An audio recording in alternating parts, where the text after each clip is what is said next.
Hey everybody, welcome back. And for those of you guys that are new, my name is Brad. I like to help people start or scale medical practices. I myself own a multi-million-dollar medical practice. Today, let's talk about everyone, including myself, wants to talk about growth. But let's talk about the revenue leaks that most practice owners never see.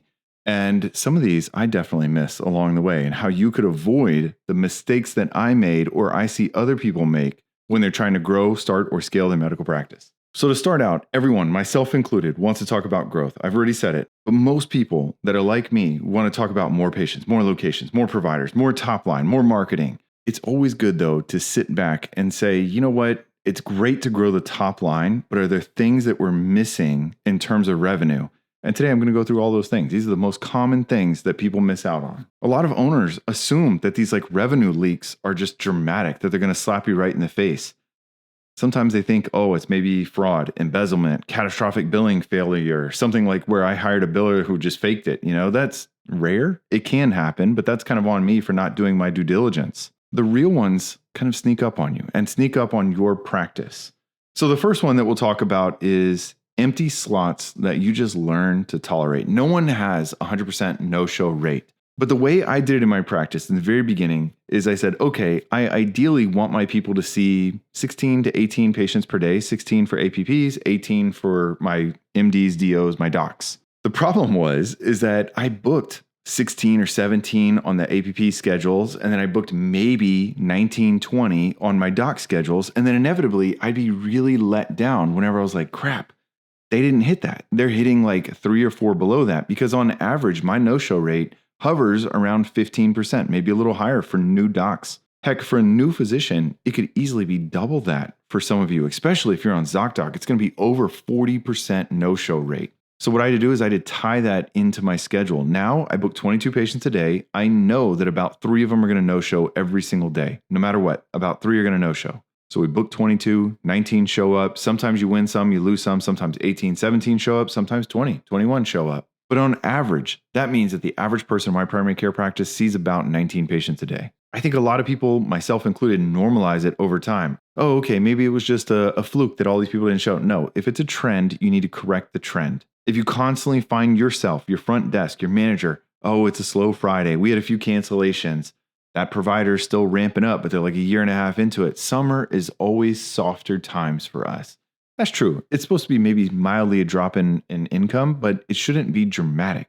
An open slot is not just lost revenue on that one visit. It's a lot of downstream value. A lot of times those people need lab follow-ups for just other things, annual physicals, chronic care management, referrals, additional care coordination, future retention. One empty slot can be worth far more than one single office visit. Hell, most people are going to see their primary care 3 times a year, depending on where you're at, in perpetuity, potentially forever. So that one lost visit is potentially a huge deal, especially if it's a new patient. So the real question then is not whether you had cancellations. The question is whether you built a system to fill those gaps or to avoid those gaps from starting.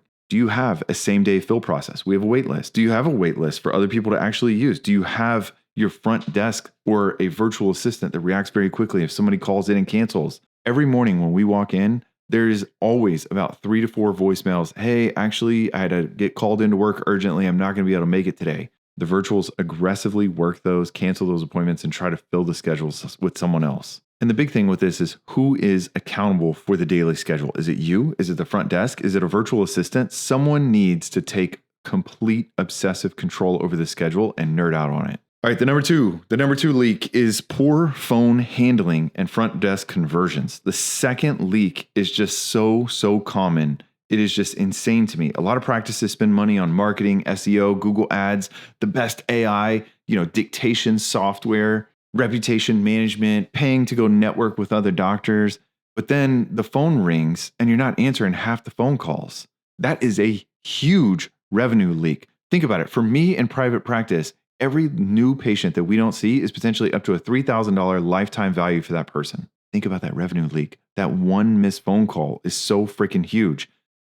Now, the problem with this is that there's always ebbs and flows. And unfortunately, sometimes we'll get 100 phone calls between 8 and 9 a.m. That's hard to manage. We try to make it though, so that if we're missing more than 10 to 15% of our phone calls, time to hire someone new. Also, we work with phone trees. We just have a phone tree that relentlessly, it'll go in a loop to say, we're very busy right now. If you want, you can book online. If you want to keep holding, we'll be with you ASAP. Then also we throw out there now, did you know that you could text us? You could just text this number if you don't want to wait on hold. That has converted so many freaking patients. It's been wonderful. If you're not looking at your phone metrics at least once a month, I guarantee you, you're losing a ton of revenue. Leak number 3, this one's pretty easy. A weak recall or reactivation system. Our medical record, Advanced MD, I have a love-hate relationship with it, but the great thing about it is I can set a recall. If someone hasn't come back to my practice in 400 days, they get an automatic email and text, hey, this is Dr. Brad, and we're missing you basically. It's been over a year since you've seen us. If you've moved, great. You got another doctor? Great. But if you want to book an appointment, here's the link to book an appointment, and it works so freaking well. Many practices are just horrible at recall. And there are ways that I could improve it too. I could recall and do a newsletter for those people who haven't done it yet, haven't had the bandwidth to do it, but that's another option that you could do. Not looking into recall, though, is a huge mistake. The hardest and most expensive part is acquiring the patient. And once you have them, they are unlikely to go somewhere else unless you just gave bad service. So why not just try to re-engage them? That oftentimes will significantly work. Leak number 4, billing issues that are too, quote unquote, normal. It's not a massive disaster, but maybe the aging is too long. Maybe you're undercoding visit. I hired this one doc, amazing physician, but holy crap, in the very beginning, I audited her charts and I was like, why are you billing a level 3 for everything? Which for those of you guys who aren't in primary care, level 3 is the lowest bill that you could bill as an outpatient service. It's like literally, that's just take Tylenol, get the hell out of my office. But then I go look at her notes and she's managing like 5 medical problems, told a couple people to go to the ER, ordered like 4 MRIs for a patient. She billed a freaking level 3 visit for that. That's all day, every day, level 4, maybe even level 5. That is so much money left on the table. And I went up to her and I said, hey, why are you billing so conservatively? And she just said, I'm just so scared of fraud that I just basically bill level 3 for absolutely everything. And it just blew me away. I was like, I get that you're scared of fraud. We never want to encourage fraud, but bill for the freaking work you're doing. This one guy had an acute blood clot that you sent to the freaking ER and you billed a level 3 visit for that. That's a level 5 visit all day, every day. So now we have standard operating procedures. We look over the billing. We go through these things. We try to catch those lags, especially the charge lags. There's one doc, love him to death, but oh my God, he'll take 2 weeks sometimes to submit his charges. As a business owner, horrible. I'm not getting paid until those charges are submitted. So a lot of these that I'm talking about, they're not like embezzlement. They're not necessarily things where someone's just being lazy, but maybe your front desk is not collecting on high deductibles. Maybe eligibility issues are not teased out and you're not checking eligibility ahead of time, or your EMR can't check eligibility. Maybe you're like me and you didn't realize that your front desk and previous office manager that you had to let go, that she just told them, hey, type in the credit card info, screw dipping, typing, or swiping the credit card. Horrible advice. That changes the fee from like 2.5% to almost like 4.5%, almost twice as much. I literally was paying thousands of dollars a month extra in this credit card fee just because she just gave bad advice. Yeah, just type it in. Who cares? Yeah, I care. I'm paying thousands of dollars for that. And for those of you guys who haven't started yet and haven't scaled, the reason why you pay more is that there's a higher risk of fraud with those transactions. So you pay a higher value based on a credit card transaction fee. Whereas if you're dipping, typing, or swiping the credit card, that credit card is actually there and it is a less likelihood of fraud. So you pay a lower percentage. All right, leak number 5, providers who are clinically solid but operationally weak. This is a sensitive one. I love the doc that no longer is with us. She's an amazing clinician, but operationally, she was weak. It wasn't a good fit.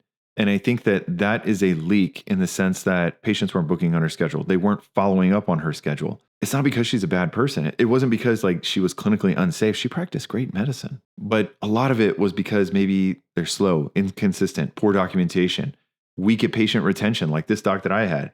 Poor at closing the gaps. If you're big in Medicare, MIPS, doing the gaps, oh my God, maybe they could be horrible at that. A lot of owners often protect the providers from scrutiny because medicine feels personal. But if one provider's always running behind and everyone else is not running behind, it's maybe a them problem, or maybe it's that their panel is super sick and they need a different type of schedule that they need to adhere to. But I will tell you, this affects everyone because there's lower throughput, there's more staff frustration, there's usually worse patient reviews, there's more reschedules, there's less rebookings of those patients that are leaving, usually weaker collections than this all leads to.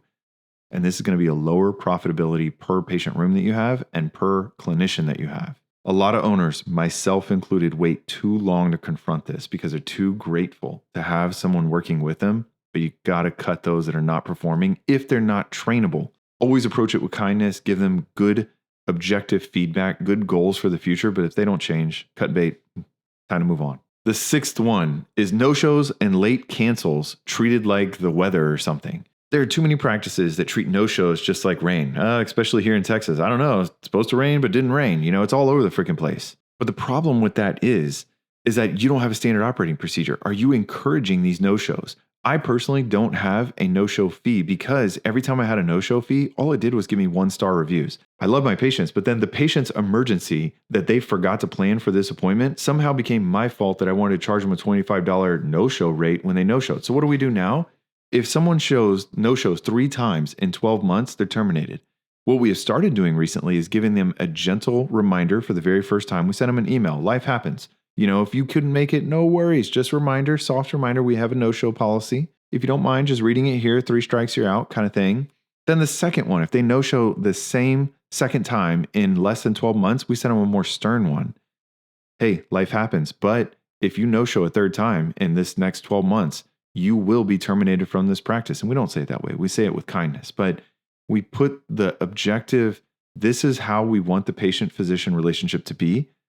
And if you don't do that, you're going to lose a lot of patients. If you're just treating it like, yeah, whatever, we have a lot of no-shows, but I'm doing nothing about it, that's on you. Everyone has no-shows. I have a ton of no-shows. Get rid of those people that freaking no-show. Hell, I just had a patient this past week from my second office location. We terminated her. Well, it was literally the last day that she could see us as a termination.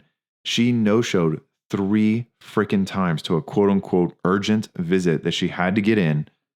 And of course, I don't want to piss off the medical board, so we tried to bend over backwards to her. So on the schedule, she had 4 freaking same-day appointments with our clinicians and did not show up to 3 of them. Think of how much revenue loss that is. We did our best to accommodate this lady, but holy crap, she can go to a competitor. Best of luck. Good luck, a clinic that picks up that patient.